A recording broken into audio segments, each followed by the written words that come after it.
Assalamualaikum warahmatullahi wabarakatuh.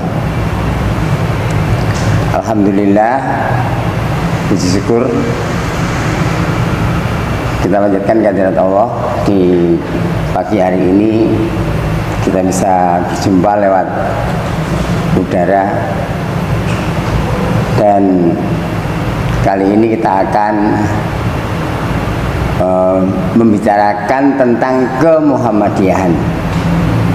Kemuhammadiyahan adalah suatu ilmu yang mempelajari tentang Muhammadiyah.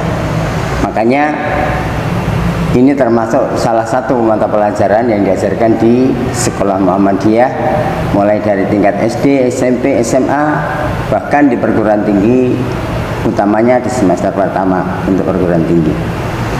Nah, berbicara tentang Muhammadiyah, kata Muhammadiyah itu sendiri itu berasal dari kata Muhammad ditambah dengan Yah. Muhammad yang dimaksud di sini adalah yang ada dalam dua kalimat syahadat.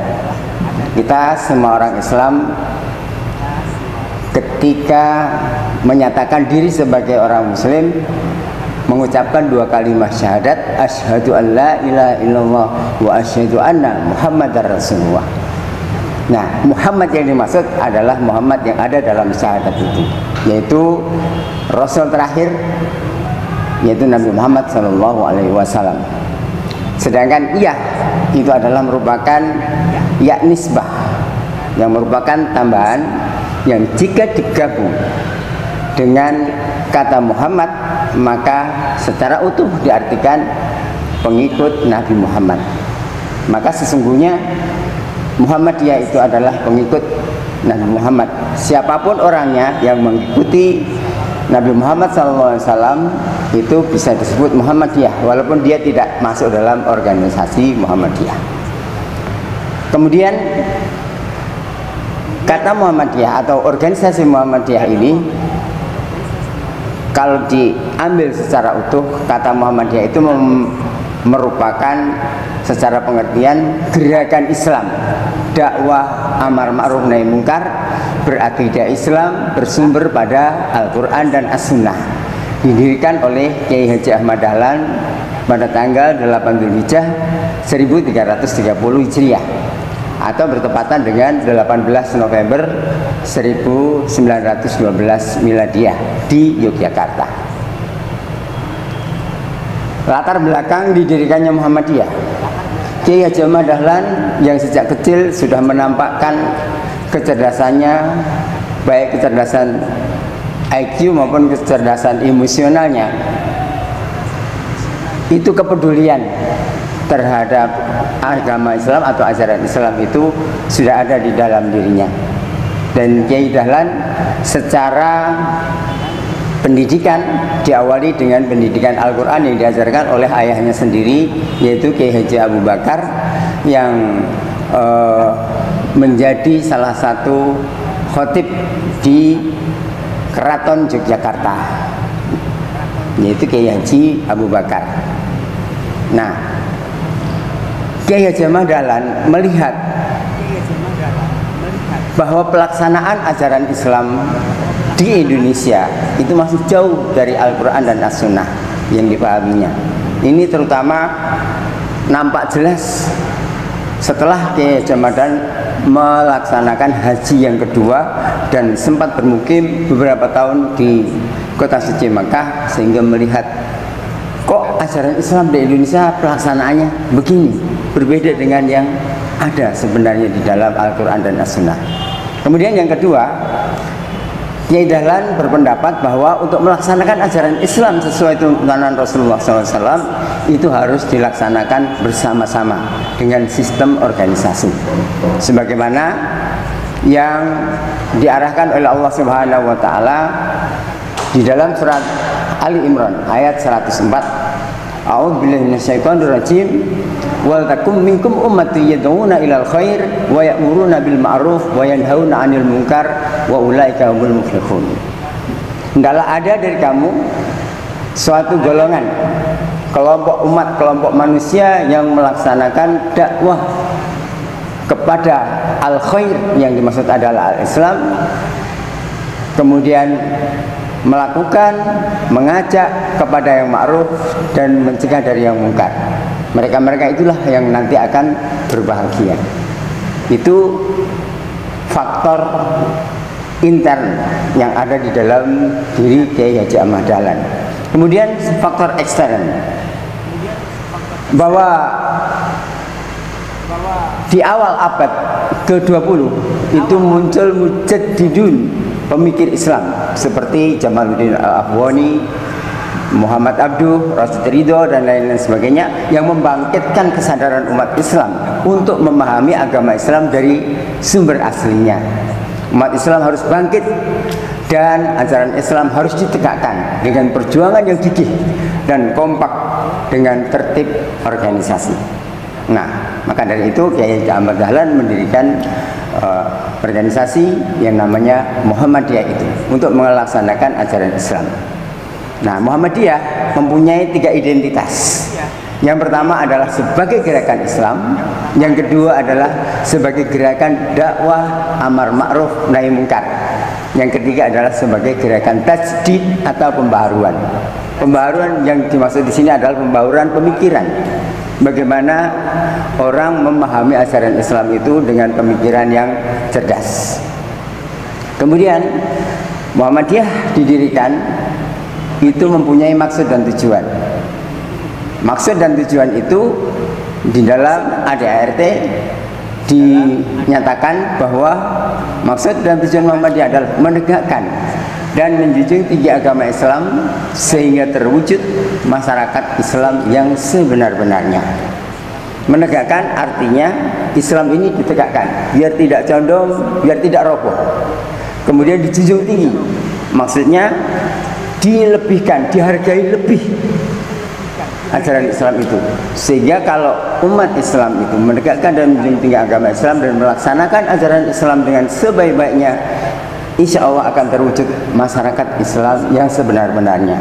Masyarakat Islam itu tidak harus semuanya beragama Islam, tetapi orang-orang Islam melaksanakan ajaran Islam itu dengan baik dan benar, sehingga kebaikan itu bisa merata menjadi rahmatan lil alamin.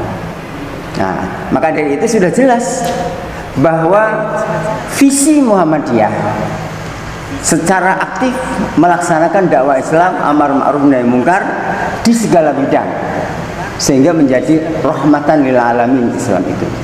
Kemudian Muhammadiyah mempunyai misi. Misinya adalah menegakkan keyakinan tauhid, kemudian memahami agama Islam untuk menjawab dan menyelesaikan permasalahan-permasalahan kehidupan yang bersifat duniawi. Kemudian menyebarluaskan ajaran Islam yang bersumber pada Al-Quran dan As-Sunnah, dan mewujudkan amalan-amalan Islam dalam kehidupan pribadi maupun kehidupan berkeluarga serta bermasyarakat. Nah, Muhammadiyah dalam berjuang itu mempunyai dasar. Maka dasar gerak dan perjuangan Muhammadiyah itu sesuai dengan yang tersimpul di dalam mukadimah anggaran dasar, yaitu yang pertama, hidup manusia harus berdasar tauhid, ibadah dan taat kepada Allah Subhanahu wa taala. Yang kedua, hidup manusia haruslah bermasyarakat, artinya mengurus masyarakat. Bagaimana masyarakat ini menjadi baik, kehidupannya sejahtera, adil dan makmur dan sebagainya. Kemudian yang ketiga, mematuhi ajaran agama Islam dengan keyakinan bahwa ajaran Islam itu satu-satunya landasan kepribadian dan ketertiban bersama untuk kebahagiaan dunia dan akhirat. Yang keempat, menegakkan dan menjunjung tinggi agama Islam dalam masyarakat adalah merupakan kewajiban sebagai ibadah kepada Allah Subhanahu wa taala dan ihsan kepada kemanusiaan. Kemudian dasar gerak yang kelima adalah bahwa dalam berjuang ini berittiba kepada langkah perjuangan Nabi Muhammad SAW. Sedangkan prinsip yang keenam adalah melancarkan amal usaha dengan tertib organisasi, kerjasama, tidak sendiri-sendiri dan tidak sendirian, tapi bersama-sama dengan aturan dan arah yang jelas. Nah, Di dalam melakukan perjuangan dakwah Islam amar ma'ruf nahi munkar, atau bisa disebut amal usaha atau disebut amal usaha Muhammadiyah, maka dalam melaksanakan amal usaha dan perjuangan ini Muhammadiyah berpedoman kepada Al-Quran dan As-Sunnah, dan dilakukan secara istiqomah, bergerak membangun di segenap bidang dan lapangan dengan menggunakan serta menempuh jalan yang diridhoi oleh Allah Subhanahu wa taala. Oleh sebab itu Muhammadiyah itu mempunyai sifat-sifat, bahkan sifat ini bisa disimpulkan menjadi 10. Yang pertama, beramal dan berjuang untuk perdamaian dan kesejahteraan. Yang kedua, memperbanyak kawan dan mengamalkan ukhuwah Islamiyah. Yang ketiga, lapang dada, luas pandangan, memegang teguh ajaran Islam dan bersifat keagamaan dan kemasyarakatan. Kemudian yang kelima adalah mengindahkan segala hukum, undang-undang, peraturan serta dasar negara yang sah. Yang keenam, amar ma'ruf nahi munkar dalam segala lapang serta menjadi contoh teladan yang sesuai dengan ajaran Islam. Yang ketujuh, aktif dalam perkembangan masyarakat dengan maksud islah dan membangun sesuai dengan ajaran Islam. Kemudian yang kedelapan, kerjasama dengan golongan Islam manapun dalam usaha menyiarkan dan mengamalkan agama Islam serta membela kepentingannya. Yang kesembilan, membantu pemerintah serta kerjasama dengan golongan lain dalam membangun negara untuk mencapai masyarakat yang adil dan makmur yang diridhai oleh Allah Subhanahu wa taala. Sifatnya yang ke-10 adalah bersifat adil serta korektif ke dalam dan keluar dengan bijaksana.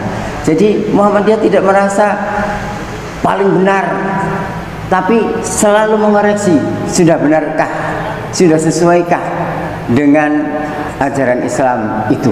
Demikian pula korektif keluar. Kalau di luar ada sesuatu yang tidak benar, tidak sesuai dengan kebaikan bersama, maka dikoreksi. Itulah 10 sifat Muhammadiyah.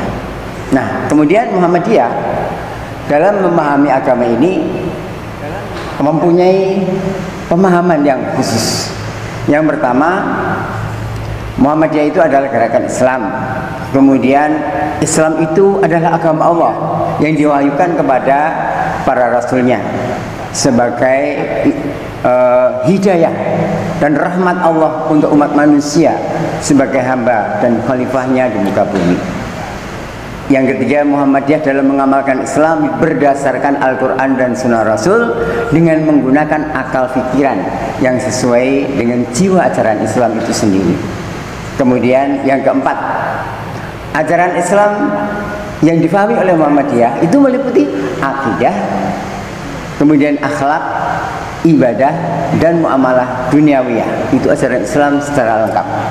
Kemudian yang kelima, Muhammadiyah mengajak segenap lapisan bangsa Indonesia yang telah dikaruniai Allah berupa tanah air yang mempunyai sumber-sumber kekayaan, kemerdekaan bangsa dan negara Republik Indonesia yang berdasarkan Pancasila dan Undang-Undang Dasar 1945 untuk berusaha bersama-sama mewujudkan atau menjadikan suatu negara yang adil dan makmur yang diridhai oleh Allah Subhanahu wa taala.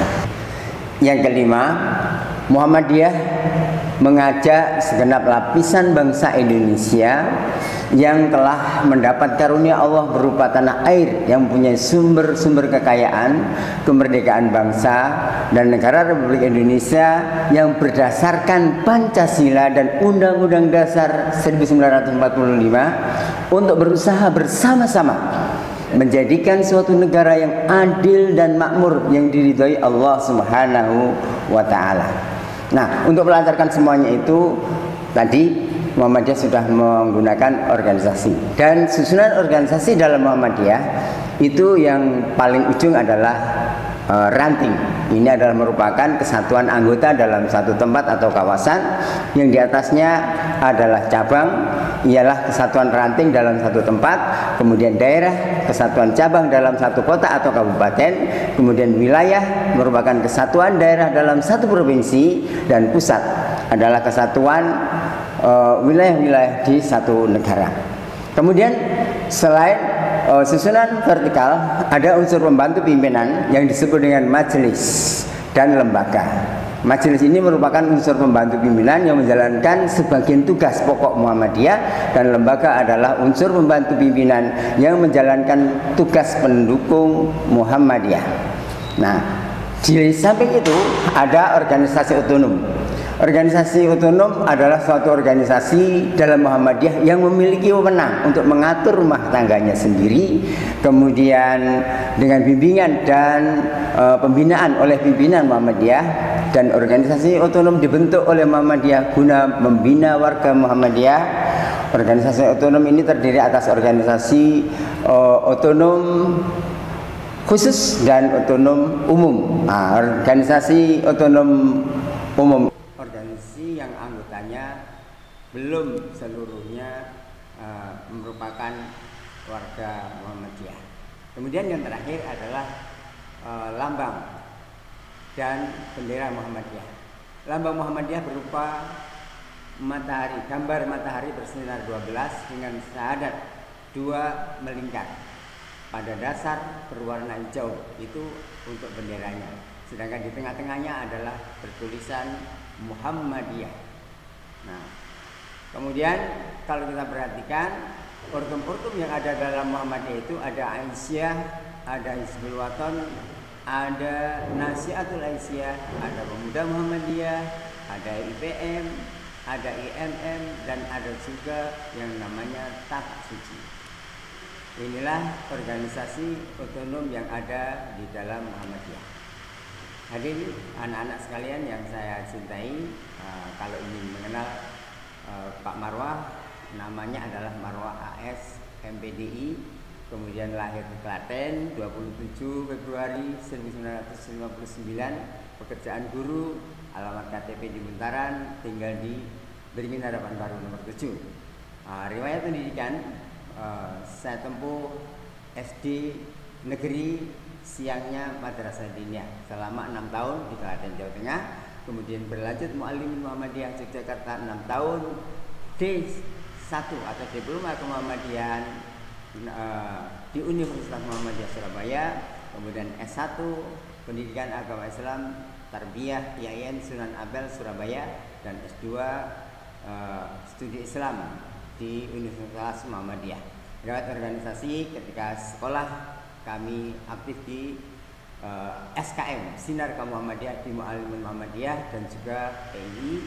Kemudian pernah menjadi ketua 1 pimpinan cabang Muhammadiyah Tandes, ketua Majelis Tabligh PCM Tandes, kemudian Departemen Kader Pimpinan Daerah Pemuda Muhammadiyah Kota Surabaya, dan pernah juga menjadi Komandan Kokam, ketua PRM Buntaran, kemudian bidang Ismu di Pimda 6 Tapak Suci Surabaya, pernah jadi ketua Kuarda Hawi Kota Surabaya, kemudian pernah menjadi Kabid Organisasi Kuarda, pernah menjadi ketua LPCR Lembaga Pengembangan Cabang dan Ranting PDM Muhammadiyah Surabaya, kemudian di Tandes menjadi bidang wakaf kehartabendaan, dan juga sekarang juga masih aktif di Tandes. Kemudian menjadi bidang pendidikan di Panti Asuhan Takwa Sanikrep. Kemudian selain itu ya di organisasi otonom yakni Hizbul Waton dan Tapak Suci. Demikianlah yang bisa saya sampaikan secara sepintas tentang kemuhammadiyahan. Untuk lebih mendalam tentunya Anda akan mendapatkan pelajaran kemuhammadiyahan di dalam kelas, mulai dari kelas 7 sampai kelas 9. Bahkan kalau nanti SMA-nya Muhammadiyah juga masih ada lagi. Kalau kuliah di Universitas Muhammadiyah juga ada lagi ada